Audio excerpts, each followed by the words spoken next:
Imagine it's 15th of November 1923. You're a 34-year-old schoolteacher living in Berlin, Germany.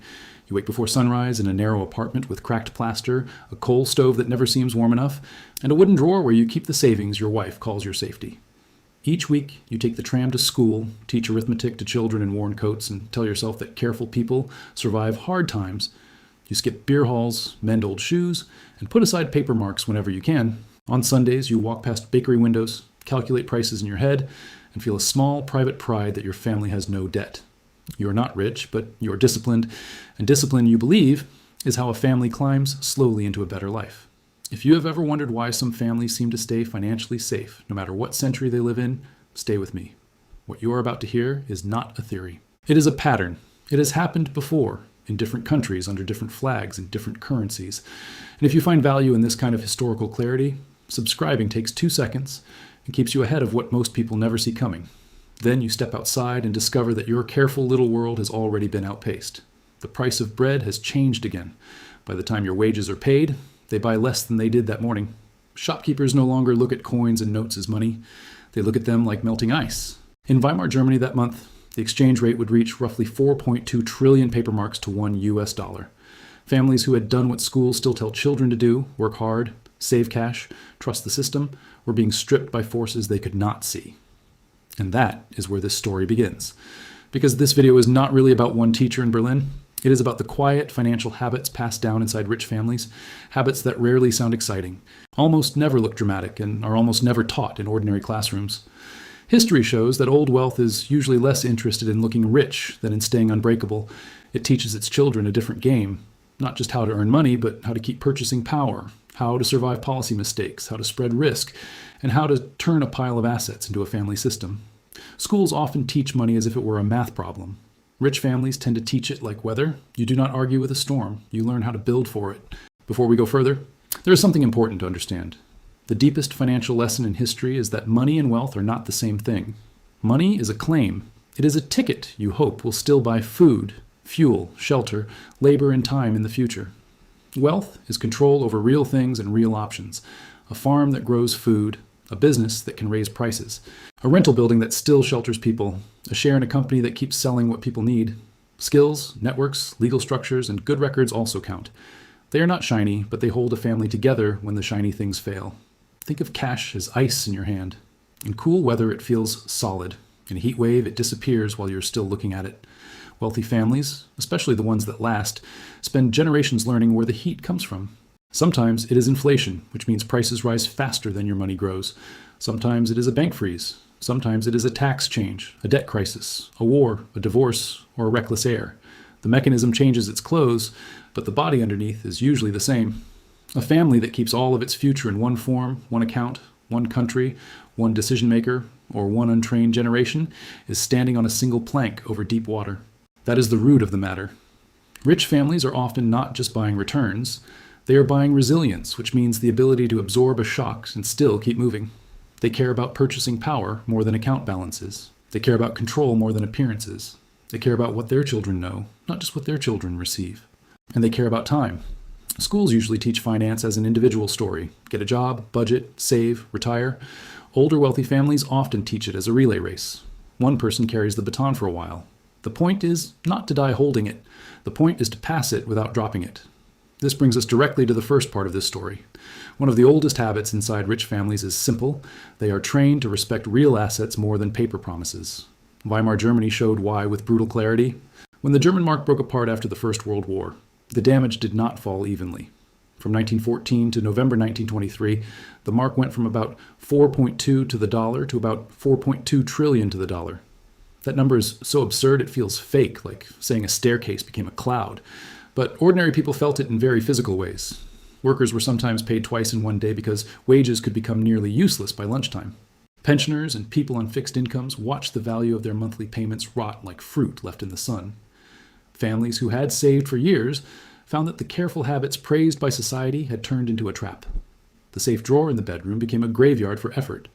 Meanwhile, some people with the right kind of assets, or with debts fixed in paper marks, were far less exposed. Inflation is cruel, but it is not random.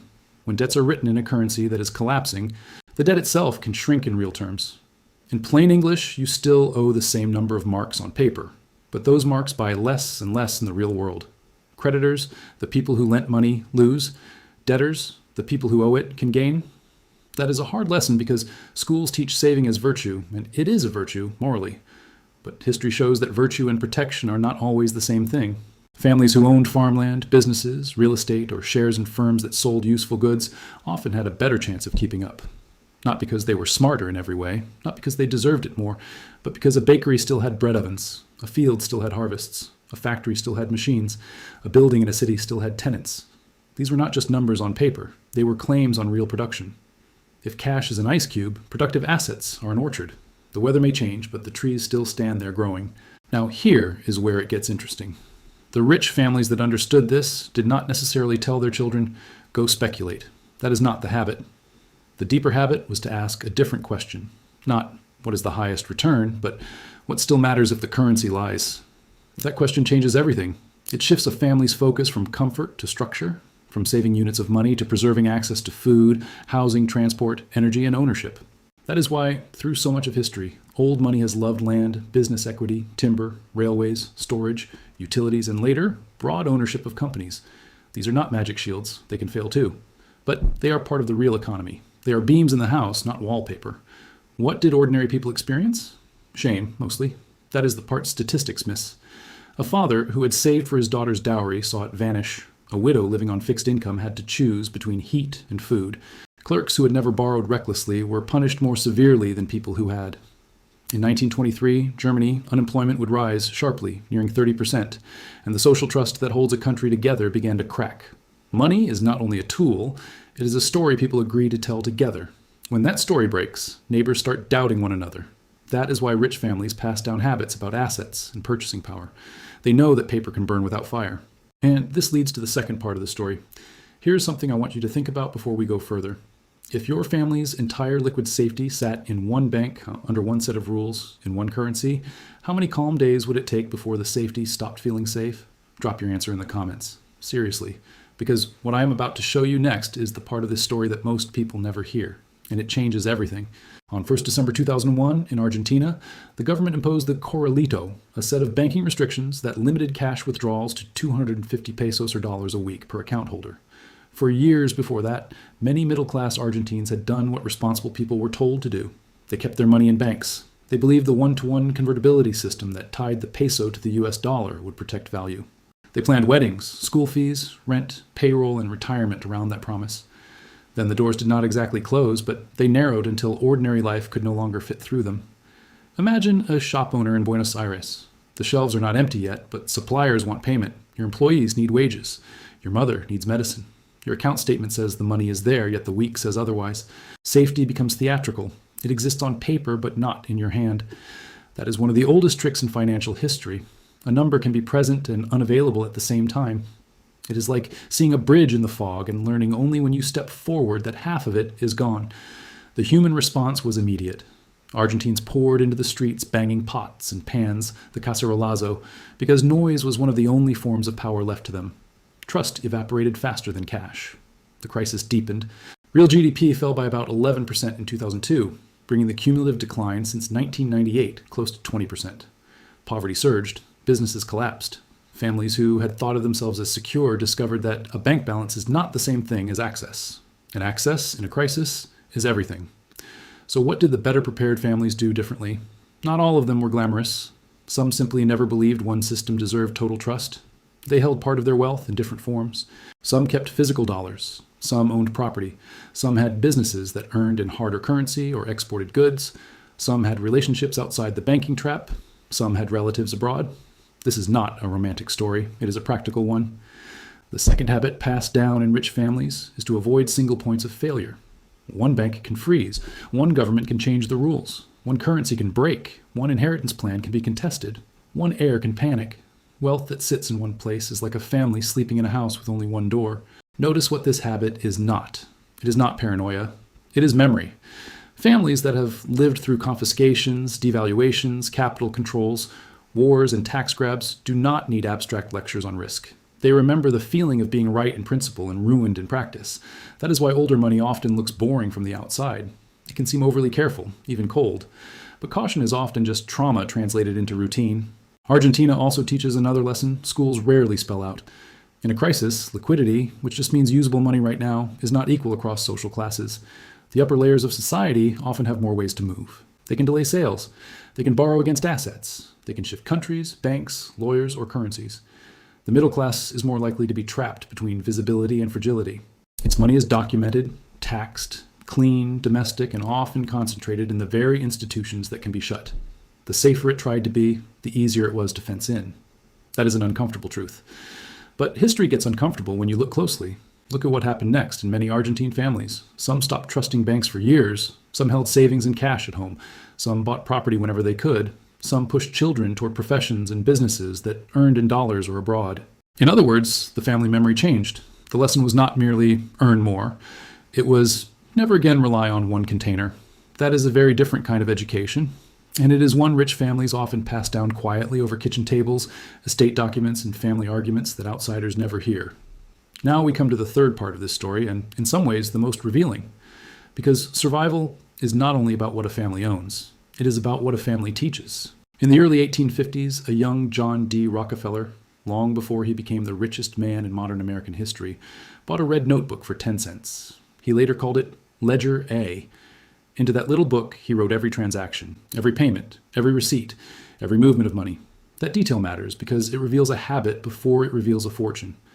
Wealthy families that last often begin with one almost embarrassingly plain rule: count everything. Attention is capital. A person who tracks money is not just recording the past. He is training the mind to notice cause and effect. Rockefeller's ledger. A showed something else. He was intensely frugal. He spent very little on amusement, little on clothing, and the bare minimum on food. But he did not stop at self-discipline. He pulled his children into the process. At breakfast, he reviewed charitable requests with the family and asked the children to investigate them. Even generosity became a school. Over his lifetime, he gave away about $540 million, but the deeper legacy was not the scale of giving. It was the culture of stewardship, the belief that money should be examined, directed, and organized. The family did not treat wealth as a fireworks display. It treated it as infrastructure. Now set that beside the Vanderbilt story. Cornelius Vanderbilt borrowed $100 from his mother in 1810, built a shipping and railroad empire, and died in 1877 with a fortune reported around $100 million, more than the U.S. Treasury held at the time. His son William Henry Vanderbilt expanded the business and reportedly doubled the family fortune to more than $200 million. So the story should have ended as a dynasty. Instead, it slowly turned into a warning. Why? Because the third generation began to divide not just the money, but the discipline. Splitting wealth is easy. Splitting judgment is deadly. The Vanderbilts built palaces, bought yachts, kept racehorses, and spent enormous sums maintaining the look of importance. George Vanderbilt poured money into the 146,000-acre Biltmore estate. Family members collected mansions on Fifth Avenue and in Newport. Much of that spending was elegant. Some of it was philanthropic. But elegance is not a wealth strategy. It is a costume. And costumes do not compound. This is where history gets uncomfortable. The difference between families that stay rich and families that once were rich is often not how much money they made. It is how early they taught the next generation what money is for. Inherited wealth without inherited habits is like handing a violin to someone who never learned scales. The instrument is real, the music is not. The Vanderbilt fortune became more distributed, more visible, and less directed. By the 20th century, the business base had weakened, the railroad world was changing, shares were sold, and the family name became more famous than the family system. In 2014, Anderson Cooper could say publicly that his mother had made clear there was no trust fund. That one line carried a century of financial decay inside it. Rich families know something schools often avoid because it sounds unfair. A fortune is easier to spend than to structure, and structure is the whole game. Records, rules, roles, boundaries, education. Governance, which simply means deciding who can do what, when, and under what limits. None of this looks cinematic. That is exactly why it matters. Most family fortunes do not die in a crash. They dissolve in warm water, one good intention and one untrained heir at a time. Most people will never know what you now know. Most people will keep trusting systems they do not understand and habits they never examine. If you're still here, you are not most people. Hit subscribe, because the next section is the part this channel was made for, the part they never put in textbooks. Now look at all three together. A schoolteacher in Berlin saved cash and lost purchasing power. A shop owner in Buenos Aires trusted one banking system and lost access. The Vanderbilts inherited scale without enough structure and watched greatness leak away across generations.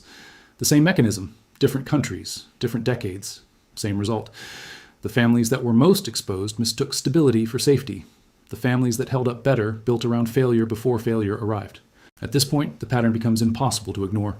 Lasting wealth usually rests on three quiet ideas. The first is that money itself is fragile. A currency can be diluted, a bank can freeze, a statement can lie by omission. So old wealth often converts some of its savings into claims on the real world.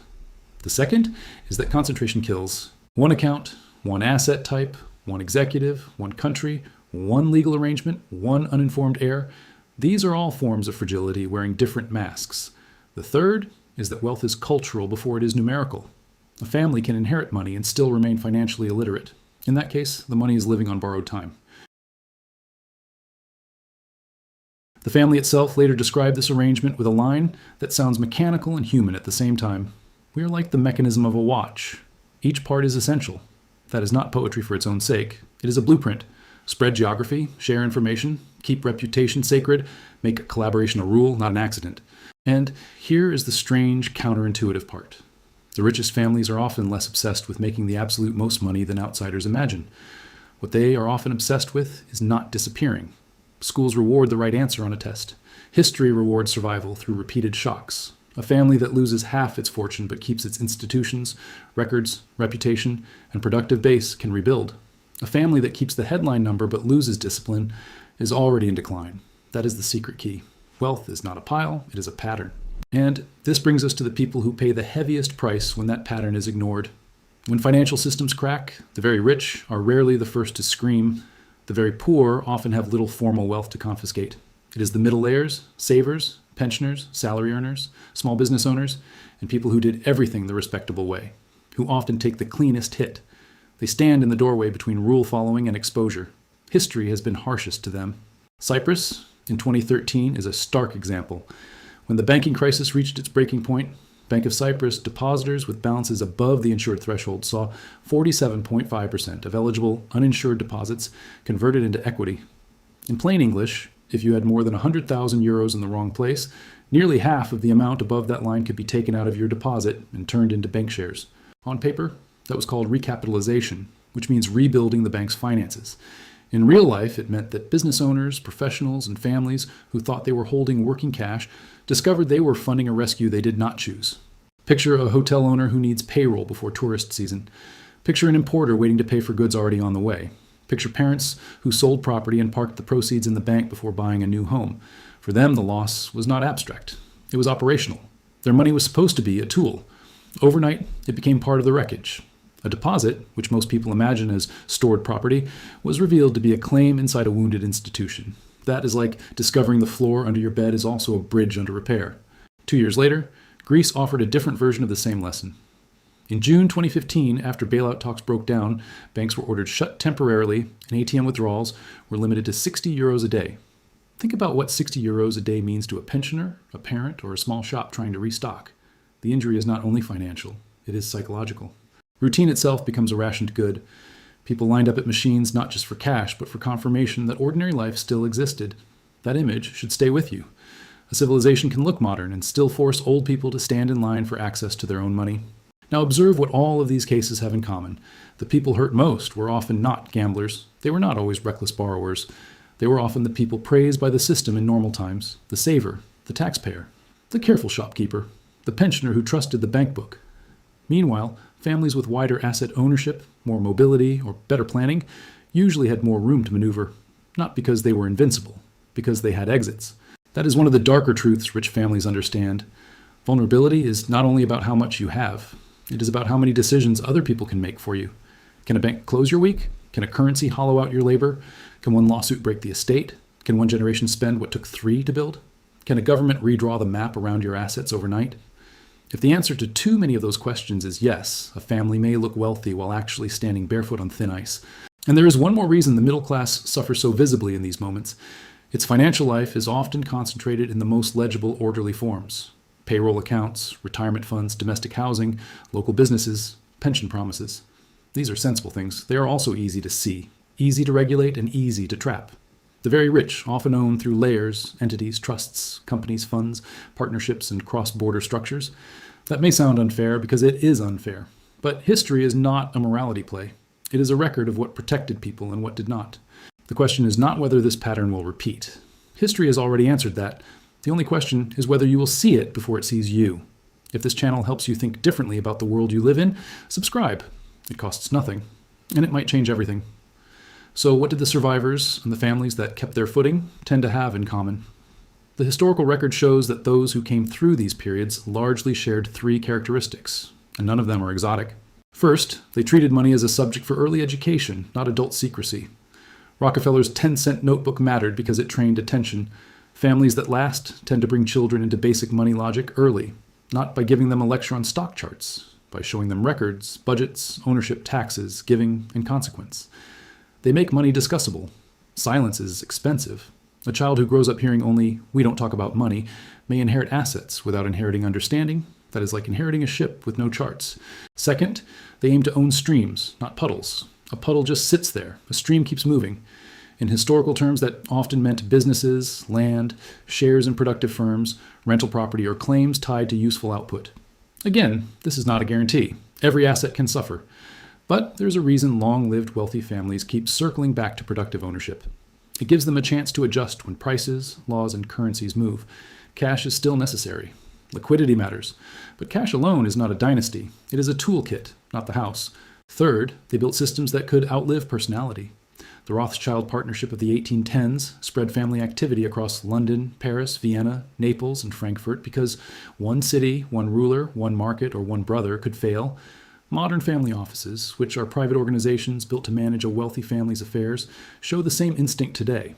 Deloitte estimates there are about 8,030 single-family offices in the world now, up from 6,130 in 2019, and projects roughly 9,030 next year. That growth tells you something important. Old and new wealth alike are still institutionalizing. They are building machinery around memory. Current conditions rhyme with these older stories in other ways too. In the United States, the Congressional Budget Office reports that total family wealth rose from $52 trillion in 1989 to $199 trillion in 2022, and the top 10% held 60% of all wealth. That does not mean collapse is around the corner. It means organization matters. The families at the top are not only earning more, they are often arranging ownership more deliberately. Schools still mostly teach how to manage income. The rich, especially the rich who intend to stay rich, teach how to organize capital across time. Notice what I am not saying. I'm not saying ordinary people can or should copy every structure used by the ultra-wealthy. History is not a shopping list, and this is not financial advice. The point is more basic. The habits that travel inside durable rich families are usually plain. Keep records, separate spending from capital, avoid single points of failure, own some part of real production, talk to the next generation, build rules before emotions arrive. In other words, make wealth boring enough to survive. This leads us back to that cold Berlin morning in 1923. The school teacher did not fail because he was lazy. He failed because he believed caution inside one system was enough. He saved paper in a world where the paper itself was breaking. Somewhere else in the same city, another family may have been no wiser, no kinder, and no more deserving, but it owned a building, a business inventory, farmland outside town, foreign currency, or shares that adjusted as prices moved. The gap between those two outcomes was not luck alone. It was financial memory. That is the real lesson schools rarely teach. The most powerful money habits are often the least glamorous. Old, wealthy families do not survive century after century because they know a secret stock tip. They survive because they tend to ask dull questions with ruthless consistency. What do we actually own? Who controls it? What could wipe this out? What does the next generation understand? Where's the weak beam in the house? By the time a crisis becomes obvious, those questions can be worth more than another year of salary. And there is a final irony here. The habits that preserve family wealth often look modest. A notebook, a boring trust, a second bank, a diversified set of assets, an awkward conversation at the dinner table, a rule that no one is above the spreadsheet. These do not feel cinematic, but in history, the quiet hinge swings the heavy door. Fortunes vanish in public. They are usually protected in private. If our teacher in Berlin had understood what old wealth understood, his life would not have been risk-free. Nothing in history offers that. But he might have known that saving in one weakening currency was not the same as building security. He might have measured safety in purchasing power, access, and ownership instead of account totals. He might have taught his children not only to be disciplined, but to be structurally disciplined. That is the difference this video is really about. This is historical and educational analysis. It is not financial advice. Every individual situation is different. Please consult a qualified professional before making any financial decision. This video is not for everyone. Most people will dismiss it. But if one person in your life needs to hear this, share it with them. Not because it will change the world, because it might change their world. Subscribe for more, and I will see you in the next one.